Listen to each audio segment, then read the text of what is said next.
皆さんこんにちは、みやまです。今回は最近の買ってよかったものをいくつかまとめてご紹介したいなと思います。紹介したアイテムについては概要欄に詳細を載せておくので、もし気になるものがあったらそちらチェックしてみてください。じゃじゃーんということで、早速一つ目のアイテムがこちらですね。これ何かと言いますと、ブックスタンドになります。ちょっと前に公開したデスクツアー動画でも一応ご紹介したものではあるんですが、なんとこちらのブックスタンド伸縮式となっておりまして、こんな感じでビヨーンと本の数とか、あと厚さに合わせて結構長めに伸びてくれたりとか、あと本の数が少なければピタッとコンパクトにまとめられたりとかして、持っている本に合わせて形が変えられる非常に便利なアイテムなんですよね。で、中身の本を抜くとこんな感じになってます。金属製なので多少重みはあるんですが、そんなに気になるほどではないかなと思います。で、一番コンパクトにまとめたいなという時はじゃじゃんと、なんとこれぐらいの10センチ11センチぐらいの横幅になってるんじゃないかなと思います。で、逆にですね、もうどこまで広げられるのかと言いますと、これ結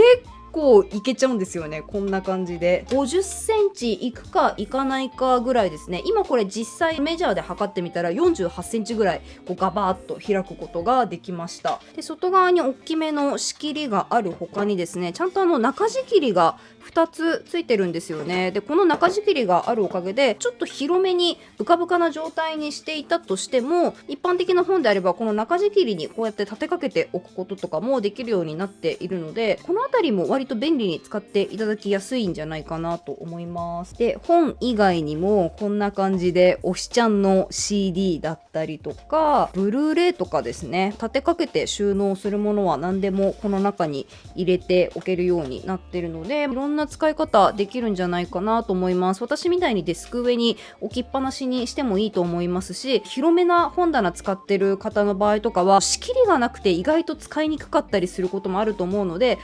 本棚の中にもうこのブックスタンドそのまま入れていただいて、仕切り代わりに本を整理しやすくするために使っていただくみたいなのも結構いいんじゃないかなと思います。で、さらにですね、なんとこちらのブックスタンドカラー展開がかなり豊富なんですよ。私が買った楽天のショップさんだと多分8種類とか9種類とかのカラーの中から選べるような感じになっていますし、で、さらに同じ素材の同じカラーのペン立てがついているものとかを選ぶことも可能なんですよね。デスク上に置きっぱなしにしたい方とかはそのペン立てがついたタイプとかも非常におすすめとなっております。続いてのベストバイアイテムがこちらのですね、 Apple Watch に使っているサードパーティー製のステンレスバンドになります。で、このバンドがですね、サブチャンネルとか Vlog とかでつけてると、どこのですか教えてくださいっていう風に言われることが非常に多いバンドなんですが、私実はこれ文字盤 Apple Watch Hermes を使っているんですけど、実はですね、この Apple Watch Hermes に合わせてこの細めの結構かっこいいバンドが出てるんですよね。で、最初はそっちのエルメスの方のバンド買おうと思っていたんですが、エルメスが出してる細めのステンレスバンドに関してはバンドだけでなんと18万円するというあまりにもちょっとお値段がですね高かったので、似たようなこの細めのサードパーティー製のいい感じのステンレスバンドないかなって探して Amazon で購入したものなんですけど、これはですね結構良かったんですよね。本当にシンプルで上品な感じのデザインなので、今日みたいなシャツとかに合わせてもいいですし、逆に T シャツにジーンズみたいなカジュアルな格好をこのバンドがこうキリッと引き締めてくれる、アクセントになってくれるみたいな感じもあったりするので、本当にバランスのいい使いやすいアプローチバンドなんですよね。で、しかもこれ結構使い勝手も良くて、ここの部分ですね、バックルに関してはワンタッチで簡単にこうやって外すことが可能なんですよ。片手でもストレスなく付け外しできるっていうのも非常にありがたいんですよね。で、このバンド自体の長さ調整もできるような感じになってます。こんな感じで私も 2,3 個抜いて使っているんですけど、ここのサイドのピンを専用の器具でこうギューッと押し出して短くして使ってあげるみたいな感じになるので、めちゃくちゃ長さ調整が簡単かっていうとそういうわけではないんですけど、長さ調整自体は一応できる仕様になってるっていうような感じですね。で、さらにですね、もう一つサードパーティー製の Apple Watch バンドを購入しておりまして、それがこちらですね。ミラネーゼループにですね、ちょっと特徴的な金具がついたタイプのステンレスバンドになってます。留め具の部分にマグネットが仕込まれているタイプのバンドなので、もう長さ調整がめっちゃ簡単にできるようになってます。ここのバンドの部分はミラネーゼ風なのでメッシュ加工なんですよね。春とかあったかい日も通気性が良くて、ステンレス製なんですけど蒸れにくいですし、で見ていただいた通り、こういったシャツだったりとかカジュアルでもビジネスでも結構芯を問わずに使いやすいようなデザイン感になってます。でこの Apple Watch のすぐ下の部分がちょっと特徴的なデザインになってるんですけど、紐っぽい棒っぽいデザインが少しマリンルックっぽい感じもいいなと思って、ファッションに楽しくアクセントつけられていいなっていうような感じで気に入ってます。デザインの汎用性で言うと、こちらの先ほど紹介したタイプの方が年齢性別あとファッション問わず使いやすいかなとは思うんですが、こっちのやっぱミラネーゼタイプってもう何よりもこの腕の太さに合わせてすごい細やかな調整ができる点が本当に便利なんですよね。でなおかつこれからどんどん多分あったかくなってくると思うので、そういう時でもステンレス製のバンドだけど蒸れにくいっていうこともあるので、多分夏に向けて私はこっちのバンドの方がより使用頻度がじわじわ高くなっていくんじゃないかなっていうような感じがしています。でせっかくですねちょっとアプローチバンドを紹介したので、この腕周りにつけるアクセサリーで最近買って気に入ってるものを紹介しようかなと思うんですが、まずですねこのアップルウォッチの近くにつけているこちらキュービックジルコニア付きのシルバーブレスレットになります。こちらもですねやっぱ春先で手首を出す機会が増えてきたので、そろそろブレスレットでもと思って購入したものなんですけど、こんな感じで重ね付けしてあげるとめちゃくちゃ可愛いんですよ。もうこれ本当に非常に気に入っている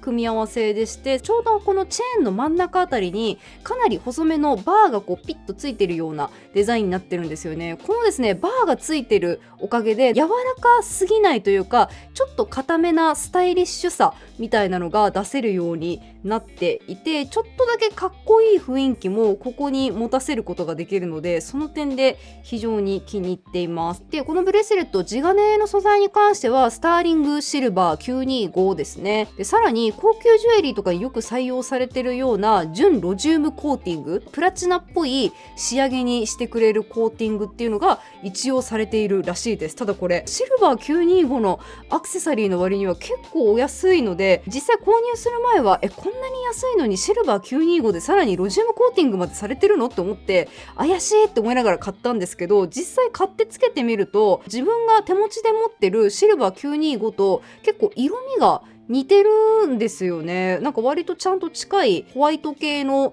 光り方してくれてるなっていうような感じがあるので、シルバー925のアクセサリーと合わせても違和感がないから結構いい素材なのかなっていうような感じに思ってます。でもう一つ最近買ってめっちゃ気に入ってるアクセサリーが、これ今この中指につけているこのスタッツリングですね。この存在感のあるスタッツリングがもうめちゃくちゃ気に入ってて、もうこれ買って以来本当にほぼ毎日ぐらいの感じでつけてるやつなんですけど、このリングヒステリックグラマーから発売されているものなんですよね。ヒスといえばこのピラミッドタイプのスタッツが洋服だったりアクセサリーだったりに結構頻繁に使われている、いかにもヒスっぽいデザインだとは思うんですけど、これ1個だけつけてる状態でもしっかり存在感があって、ファッションのアクセントになってくれる感じが非常にいいですし、なおかつですねもともと持っている結構こういう華奢なデザインのリングとかと合わせてあげてもいい感じにバランスが取れて可愛いなっていうのもありますし、もう本当に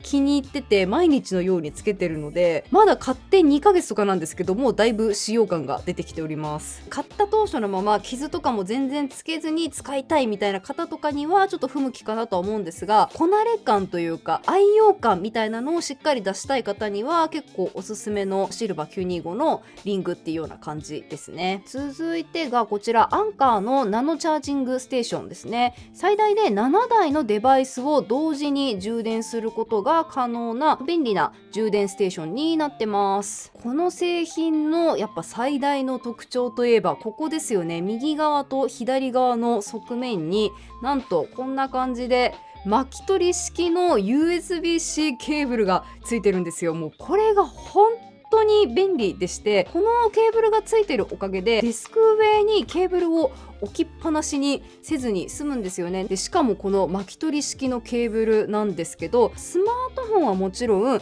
タブレット、さらには MacBook Pro みたいな結構高性能のノートパソコンまでしっかり充電できる最大 100W の急速充電対応のケーブルなんですよ。もうこれが本当にありがたくて、もうデスクの上にこれ一つ載せておけば、もうあらゆるデバイスを一切のストレスなく充電できるっていうことで、ここ最近私のデスク上には欠かせない相棒になってますね。で、左側にはこの巻き取り式のケーブルが一つで、右側の側面にはこの巻き取り式のケーブルの他にですね、 USB-A ポートが一つと USB-C のポートが一つ搭載されてます。で、さらにですね、こちら背面には AC 差し込み口ですね、全部で3つ搭載されているので、コンセントを挿さないと使えないようなデバイスもこのデスク上で簡単に使うことができるようになるっていう非常に便利なアイテムになってます。正面にはこんな感じでディスプレイが搭載されています。各ポートごとにどれぐらいの充電速度で充電できているかっていうのが把握できたりとか、あとはこちらのチャージングステーションの温度が今どれぐらいまで上がっているのかみたいなのが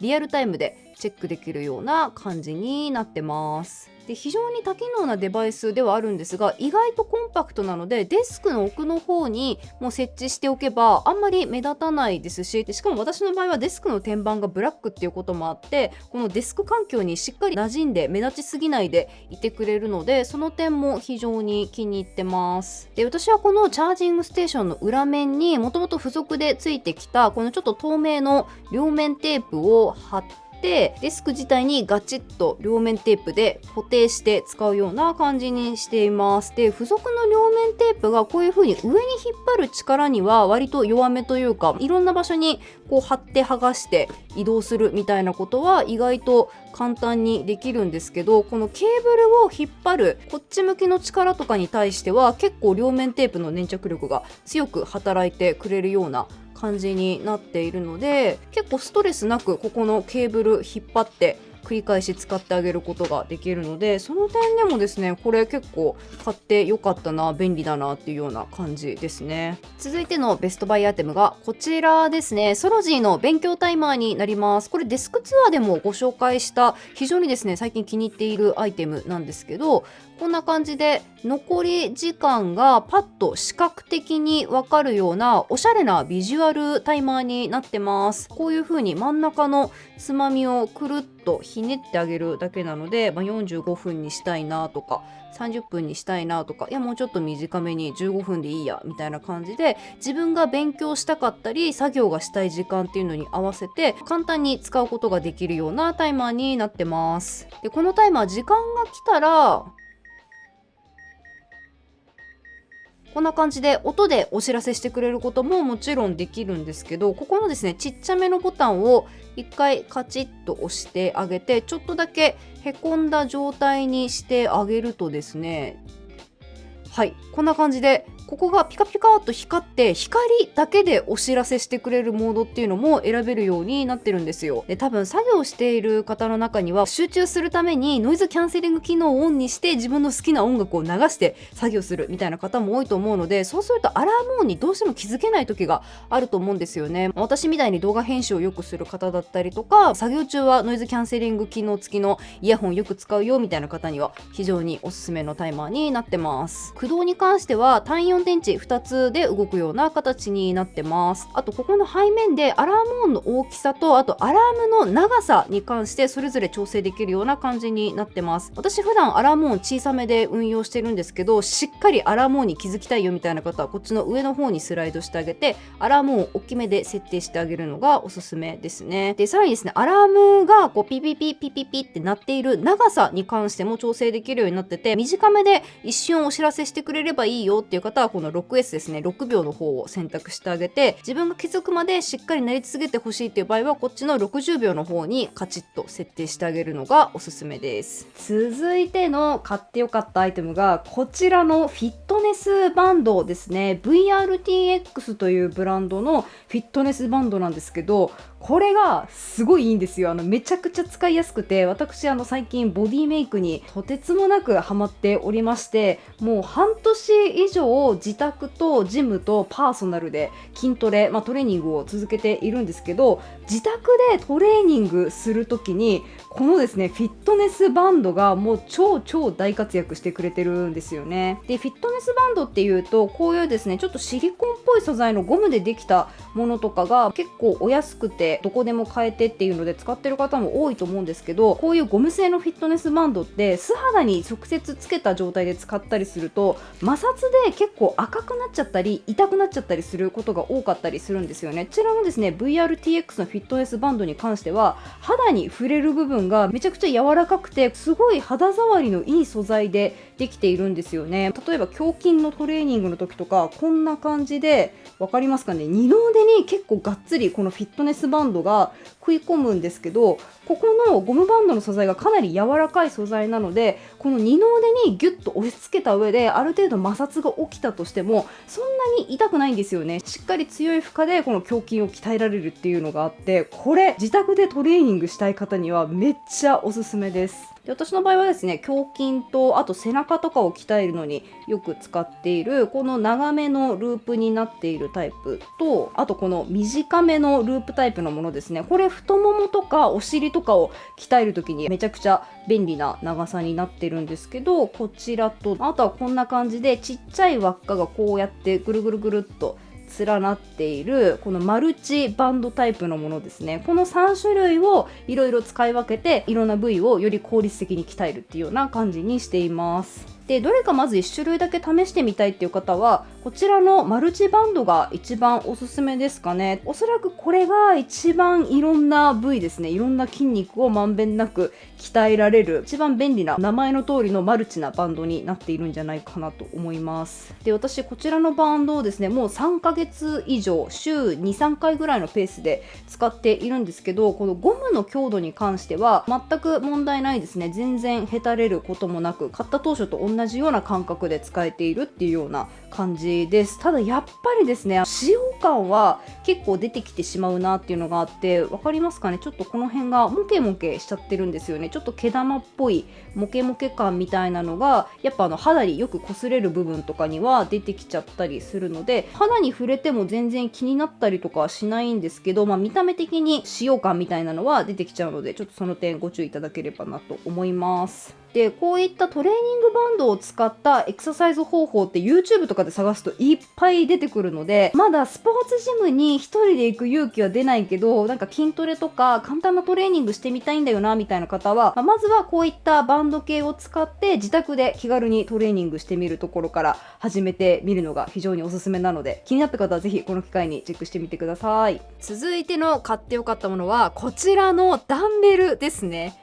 ダンベルって思われた方も多いかもしれないんですが、このダンベルがですね自分の好きな重さとあとこのカラーですね、色の組み合わせっていうのを自由に選ぶことができるカラーダンベルなんですよ。普通のお店とか、あとは通販とかでよく売られているダンベルって例えば2キロだったらピンクとか3キロだったら青みたいな感じで、重さに対してもうカラー自体が決まっちゃっててっていうのが結構多いんですよね。そうすると分かりやすくはあるんですけど、自分の部屋に馴染まない、なんかインテリアに全然馴染んでくれない、なんかダンベルだけやたら派手みたいなことが結構起きたりするんですが、ここのですね私が楽天で購入したこのカラーダンベルに関しては重さ2キロなり3キロなり4キロなり自分の好きな重さのダンベルを選んだら全7種のカラーの中から自分の好きなものを選ぶことができるんですよ。でしかも用意されているカラーの展開が割とですね落ち着いた色味のものが多かったりとかして、私の場合はですねこちら2キロは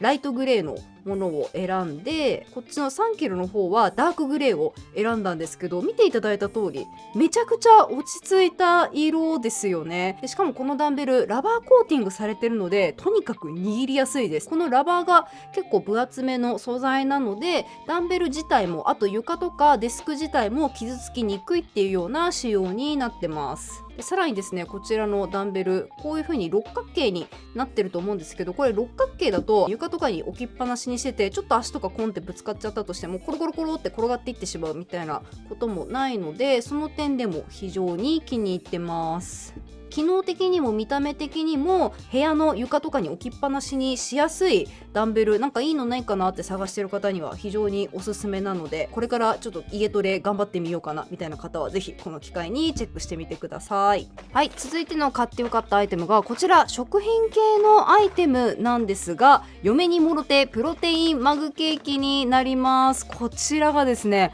もう本当に美味しくて、私今ドハマりしてるんですけど、基本的には乳製タンパク、いわゆるプロテインって呼ばれるものとオートミールだったりとか、あとベーキングパウダーだったりとか、そういったパン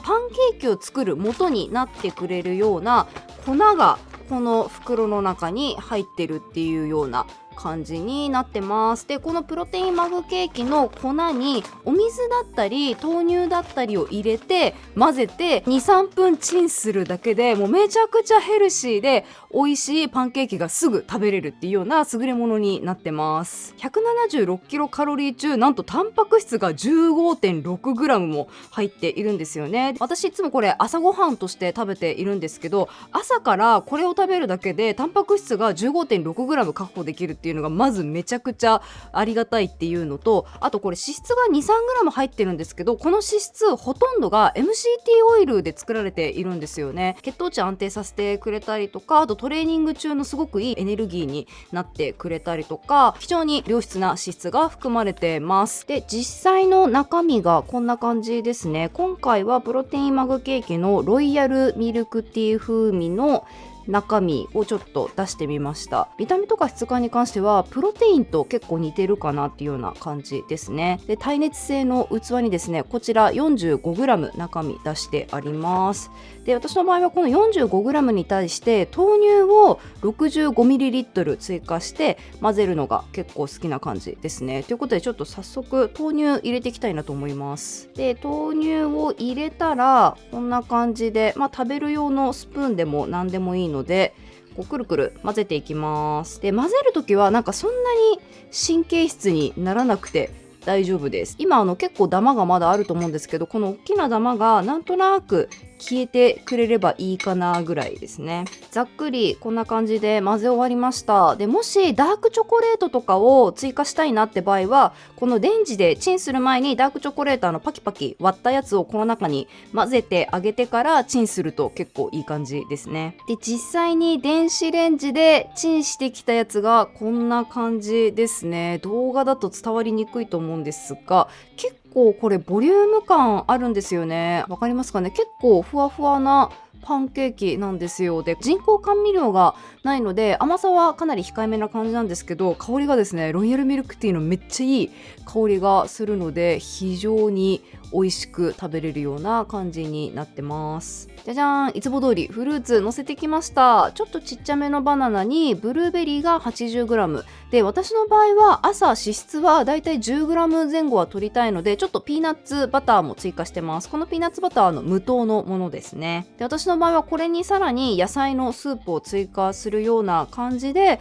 朝ごはん450キロカロリーぐらいになるようにしているっていうような感じですね。で、このプロテインマグケーキ、オートミールが入っているので結構腹持ちがいいのと、朝から血糖値が乱れにくいっていうのがあるんですよね。なのでこれ食べておけばもうお昼12時ぐらいまでしっかり持ちますし、あと午前中筋トレする時も結構このバナナとかが筋トレの助けになってくれるような感じがあるので、もう私の最近の定番朝ごはんとなっております。忙しい朝にしっかり栄養バランスを整えつつも美味しいものを食べたいなみたいな方にはめっちゃおすすめなので、ぜひですね、気になった方はこの機会にチェックしてみてください。続いてはですね、ここ2ヶ月ぐらいで読んだ書籍の中で特に面白かったものをご紹介しようかなと思うんですが、今回は本当に面白い本が多くてちょっと一冊に絞りきれないなっていうのがあったので、特におすすめのものをざっくり3冊ぐらいなるべく手短にちょっと紹介していこうかなと思います。で、中でも特に面白いと感じたのが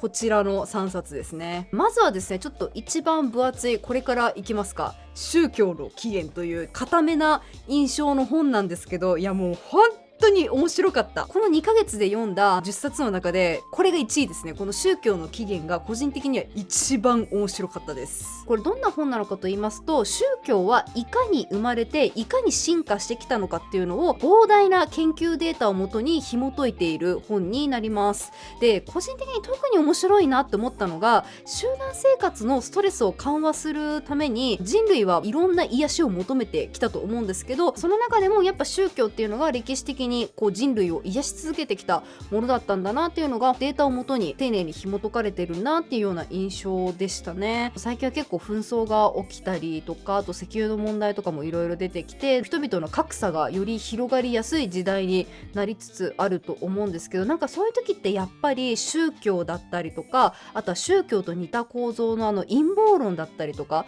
なんか強いストーリーを持ったものっていうのが力を持ちやすいんじゃないかなっていうのはすごいこの本を読んで思ったんですよね。で、宗教って貴族意識みたいなのを高めることもあるので、貴族意識が強くなることで人とつながってる感っていうのがすごく強くなるので、やっぱり人とつながってる感って癒しをもたらしてくれるんですよね。ただそれと同時にやっぱ貴族意識が強すぎると、自分たちとは違う人たちに対して結構攻撃性が高くなったりするんですよ。そうするとやっぱ今みたいなこう紛争が起きてしまう原因の一つになったりとか、何か人々を分断する要因みたいなのもこの本を読んで結構解像度が上がったというか、これはですね現代を読み解くっていう点でも非常に読んでよかったなって思った本でしたね。宗教とか歴史とかについて結構興味があるなみたいな方には非常におすすめの一冊になってます。2冊目面白かったのがこちら、カウンセリングとは何かという新書なんですけど、これがですねびっくりしました。本当に面白くて、2026年の新書大賞を受賞した本なんですけど、もう新書大賞を受賞する前からかなりの話題書だったんですよね。どこの本屋さんによっても平積みされてて、で私自身カウンセリングとかほとんど興味がなかったんですけど、これだけ流行ってるんだったら読んどいた方がいいかなみたいな感じでめちゃくちゃ軽い気持ちで読み始めたら本当にびっくりするぐらい面白くて、なんとこれ新書なんですけど400ページ以上あるんですよ。でも本当その400ページとかを感じさせないぐらい文体自体も非常にもう読みやすくて、もう夢中になってもうスルーって読み終わっちゃった感じですね。でざっくりどんな本かと言いますと、もうこのタイトルの通りです。現役のカウンセラーの方がカウンセリングとは何かについて、カウンセリングの全貌を詳しく解説してくれてる新書になります。実際にこんな感じでカウンセリングしてましたよみたいな感じで、かなり具体的なカウンセリングの内容っていうのを載せてくれてるんですよ。でそのカウンセリングの内容が正直めちゃくちゃ面白くて、下手な小説より読み応えがあるんですよ。待って、このカウンセリングの続きはみたいな感じで、カウンセリングのエピソードを読むのがめちゃくちゃ楽しくて、もうそれで読んでたっていうような感じもありますね。で私心理学に関しては本当に大昔にフロイトの本をちょっと読んだことがあるぐらいで、なんか現代のカウンセリングがいかなるものかみたいなのが全然分かってなかったんですけど、この本を読んで人の心に対してどういう風にアプローチしていくのか、どんな方法があるのかっていうのが非常に分かりやすく解説されてるなっていう風に思いましたし、私自身これを読んでなんか人の心というものの解像度がこうグッと上がったような感じがして、誰かと会話している時に相手の心が分かりやすくなったかっていうとそういうわけではないんですけど、文学作品ですね、小説とかを読むのがめちゃくちゃ面白くなったんですよ。なんかさらに深く味わえるようになった感じというか、人の心ってこういう視点で読み解くこともできるんだっていう、人の心の持つ可能性みたいなのを開かせてくれたような本だったなっていうのがあって、なので心理学とかカウンセリングとかに興味があるんだよなみたいな方にはもちろんおすすめなんですけど、私みたいにコンテンツが好きな方ですね、読書が好きとか、あと映画を見るのが好きとか漫画を読むのが好きみたいな方にもこれ結構おすすめしたいです。これ読んだ後に自分の好きなコンテンツを見たり聞いたり読んだりすると、よりですね深く作品が味わえるんじゃないかなと思います。可能性が広がるような読み心地ですごい楽しかったですね。で読んでよかった本3冊目がこちら、三宅佳穂さんの考察する若者たちですね。でこの本がですねどんな本かと言いますと、最近流行りの考察動画とか、あと推し活っていうのを切り口に現代社会が今どういう風になっているのかっていうのを紐解きつつですね、もう私たち今後どうやって生きていけばいいんだろうっていう迷える人々に対してこう沿っと寄り添ってくれるようなめっちゃ優しい本なんですよ。すごい温かい本なんですよね。でやっぱり現代社会って努力が意外と報われにくかったりとかして、すごく頑張ってるのにお給料上がらないなとか、本当はもうちょっとこういう暮らしがしたいのになんかそのために何をすればいいのかわからないみたいな感じの社会に多分どんどんなっていってるというか、そういう風に感じてる若い方が非常に多いと思うんですよね。そういう努力がすぐ報われない社会に疲れてしまった人々が求めるのが考察動画と推し活なんじゃないかっていう風に言ってるのがこの本なんですよ。考察動画って何が気持ちいいって最短ルートで正解が知れるから気持ちいいんですよね。で推し活とかも同様で、かけたお金の分だけ推しちゃんが握手してくれたりとか、リコンとかで順位でこうパッて出たりとかして、自分が頑張って努力したこと、お金をかけたことに対して結構すぐ結果が返ってきたりするんですよね。とはいえですね、多くの人々と同じくその最短ルートの気持ちよさだけ追いかけてるのがもしもったい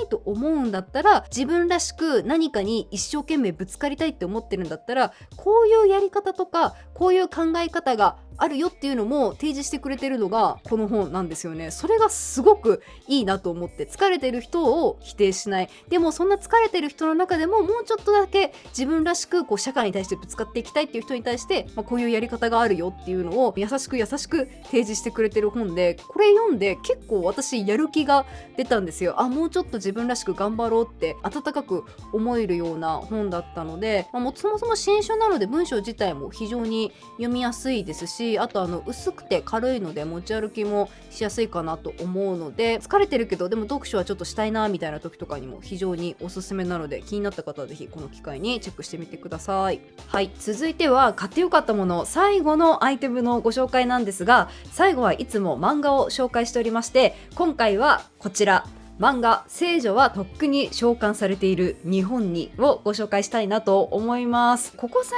近の流行りの傾向で言うと、聖女といえばですね、日本側から異世界の方に召喚されて、で女子高生とかがこう聖女として祭り上げられてみたいなのが割と定番の流れだと思うんですけど、この作品はですね逆なんですよ。異世界側から日本にやってきた魔法使い聖女様が主人公なんですよね。でざっくりとしたあらすじなんですけど、舞台は現代の私たちが生きるような感じの日本になってます。で主人公のですね魔法使い夏川玲さんがですね、実は異世界でちょっとファンタジックな世界観の異世界でアレクサンドラ・オリエールっていう名前の最強クラスの魔力持ちの魔法使いだったんですよ。でそんな彼女がある日突然ですね、誰が何の目的でなのか全く何にもわからないまま突如日本に召喚されてしまうんですよね。でそこからこう話が始まっていくっていうような感じなんですけど、で夏川玲さんの世界では時々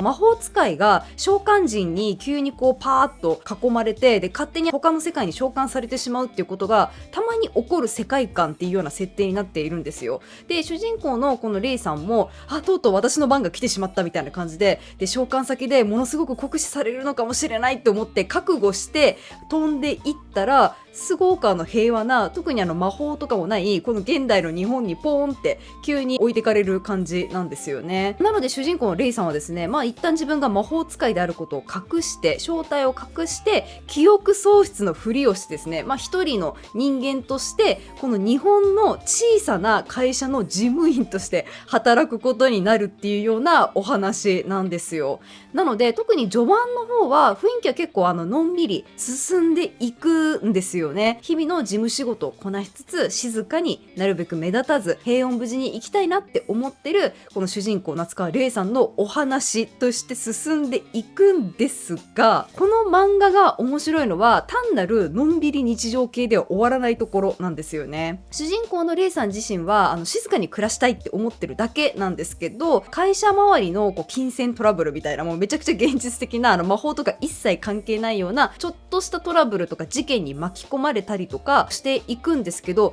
そんな中ですね、日本の八百万の神々的なものとひょんなことから絡むようになったりとか、あとちょっと不気味なオカルティックな怪現象が起きたりとかしていくんですよね。彼女の周りで次々とちっちゃい事件が起き始めていくんですよ。でこの日本のちょっと和風オカルトっぽい雰囲気とレイさんの聖女っぽい異世界ファンタジー感っていうのがだんだん絶妙な混ざり方をしていきながらストーリーが展開されていくっていうような感じになっていくんですよね。それがめちゃくちゃ面白くて、こういうナロー系の異世界ものって剣と魔法の世界で無双するとか、チート能力でギャフンして成り上がるみたいな、そういう分かりやすい気持ちいい快感があるみたいな、そういう作品がずっと多かったと思うんですけど、この漫画に関してはそういう分かりやすい快感みたいなのとはちょっと違っていて、あくまで現代の日本の私たちが見慣れた日常のすぐ隣っていうのに得体の知れないものだったりとか、あと何かちょっと感じ取れるような神聖なものだったりとかが普通にあるのかもしれないなみたいな、ワクワク感に近いものを心地よく感じさせてくれるようなすごい絶妙な作品なんですよね。でしかも普段は地味な事務員として淡々と仕事をしているレイさんが、いざという時はですね、周りの協力を得ながら圧倒的な聖女っぽい魔法の力でこの現代の日本でオカルティックな怪現象とか結構多くの人を巻き込んだちょっとした事件だったりとかスパッと解決していくような展開もちゃんと用意されていたりとかして、ノーアル鷹は爪を隠す的なさりげない無双っぷりっていうのが読んでて本当に結構楽しくて、で最新刊ではついにですね、レイさんが自分がいた元のファンタジックな世界の方に一旦戻れるみたいな展開とかも実は出てきたりとかしてて、結構物語がぐっと動き始めているんですよね。なのでちょっと変わった異世界ものが読みたいなとか、あとファンタジーも好きだけど